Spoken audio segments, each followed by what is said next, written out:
네, 오늘은 제가 마라톤에 대해서 얘기를 좀 드리려고 공원에 나와 있습니다. 호모 루덴스의 기획이 편말될 것인데 혹시 이 편말에 대해서 설명 좀 해주실 수 있을까요? 네. 호모 루덴스의 기위기는 호모 에렉투스 여러 가지가 이제 있잖아요.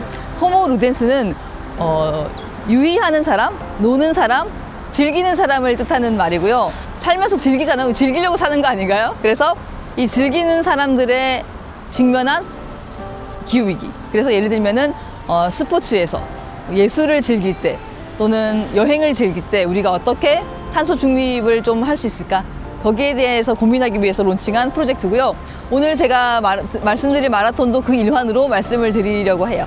그럼 마라톤과 기위가 어떤 상관관계가 있을까요? 올해 그 봄에만 해도 국내에서 한 46건의 마라톤 대회가 개최된 것으로 제가 그렇게 알고 있는데요. 그런데 이 기후 위기가 마라톤의 위기예요.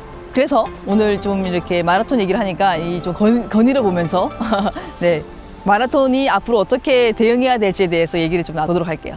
피디님, 장거리를 뛸 때 그 러너들을 가장 힘들게 하는 게 뭔지 아세요? 숨 차는 거 이런 거 아닐까?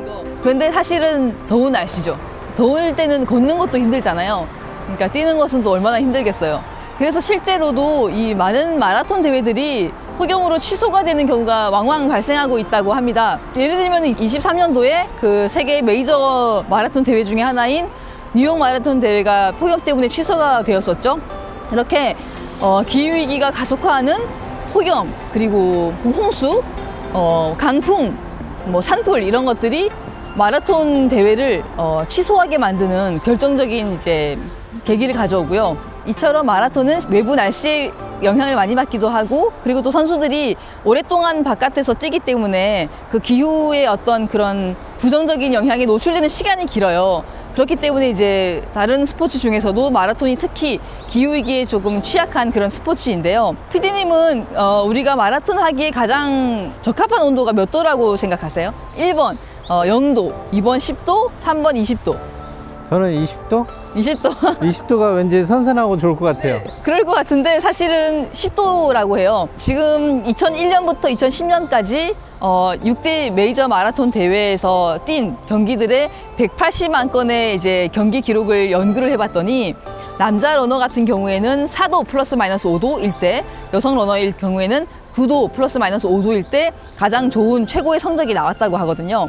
미국 스포츠의학회에서는 체감온도 27.7도를 기준으로 그 이상이 되면은 마라톤 대회를 취소할 것을 권장하고 있어요. 일반인 선수 같은 경우에는 27도, 7도가 아니라 20도만 돼도 마라톤을 하면 어려운 그런 것이거든요. 네, 이렇게 마라톤이 유독 온도에 까다로운 이유는 열과 관련된 어떤 건강 리스크에 취약하기 때문인데요. 우리가 이제 더운 날씨에서 뜨거운 태양 아래 뛰게 되면은 열사병의 위험이 높아지잖아요. 그게 증상이 가벼울 때는 그냥 뭐 현기증이 나고 구토가 느껴지고 이 정도인데, 조금 중증으로 가면은 이제 체온 조절에 실패해서 체온이 40도까지도 올라가고 빨리 내려오지 않아서 굉장히 위험한 그런 심각한 후유증에 처할 수가 있거든요. 또 그것뿐만이 아니라 우리가 막 달리게 되면은 몸에서 수분과 함께 염분이 배출이 되잖아요. 수분이 너무 많이 배출되면은 또 탈수 증상이 오고, 또 염분이 또 많이 배출되면 전해질 불균형이 생기는 바람에 또 뭐 신부전증이라든지 이렇게 심각한 어떤 병이 생길 수도 있어요. 그래서 우리가 잘 대비하는 것이 중요하죠. 대표적으로 미국의 그 로드 러너 클럽이라고 하는 곳이 있고, 거기서 이제 안전한 대회 가이드라인이라고 하는 것을 발표를 했는데요. 거기를 보면은 굉장히 심한 폭염이 예상될 때는 마라톤 대회를 우선은 취소를 해야 되고요. 그리고 취소를 할 정도는 아니지만 좀 상당한 폭염이 예상된다, 이럴 때는 음수대를 곳곳에 더 많이 설치해서 마라톤을 뛰는 선수들이 언제든지 물을 섭취할 수 있도록 해야 되고요. 그리고 경기 전후에 몸을 피할 수 있는 쉘터도 많이 만들면 좋고요. 그리고 의료진하고 뭐 약품들, 그리고 얼음 더 많이 준비하면 좋고요. 경기 중에 어떤 위급한 상황이 발생하면은 그 의료진이 신속히 이제 코스에 진입을 해야 하니까 코스별 진입 정보도 사전에 미리 공유를 하면 좋고요. 또 의료진들이 결승선에서 대기를 하잖아요. 그때도 조금 더 가까이에서 대기해서 도움이 필요한 선수들한테 신속히 도움을 줄 수 있으면 좋고요. 그리고 대회를 하고 있는 중에도 할 일들이 있어요. 예를 들면은 대회를 뛰고 있는 선수들한테 실시간으로 날씨 정보를 제공을 하는 거예요. 그러면은 선수들이 그 날씨 정보를 보고서는 본인이 더 안전하게 경기 운영을 할 수 있잖아요. 이 중요한 것이 경보 시스템이라고 하는 것을 또 하는 것도 좋은 것 같아요. 이 경보 시스템은 이제 위험 단계를 색깔로 보여주는 건데요. 미 군에서 군인들을 위해서 개발을 했는데 미국 스포츠의학회에서는 이제 스포츠 분야에도 그것을 도입을 했거든요. 컬러 코드는 이게 4가지 색깔로 구성이 되는데 첫 번째는 이제 굉장히 큰 위험이 아닐 때 30도 미만일 때는 초록 색깔, 깃발이나 어떤 전광판의 색깔을 보여주고 그리고 30도에서 31도 사이일 때는 낮은 위험, 노란색이죠. 그리고 그 다음 단계는 31도에서 32도는 빨간색, 상당한 위험. 그리고 32도가 넘어가면은 굉장히 좀 위험하기 때문에 검정 색깔로 경보를 알려주는 거죠. 그러면 그 색깔들을 보고 선수들이 즉각적으로 대응을 할 수 있으니까요.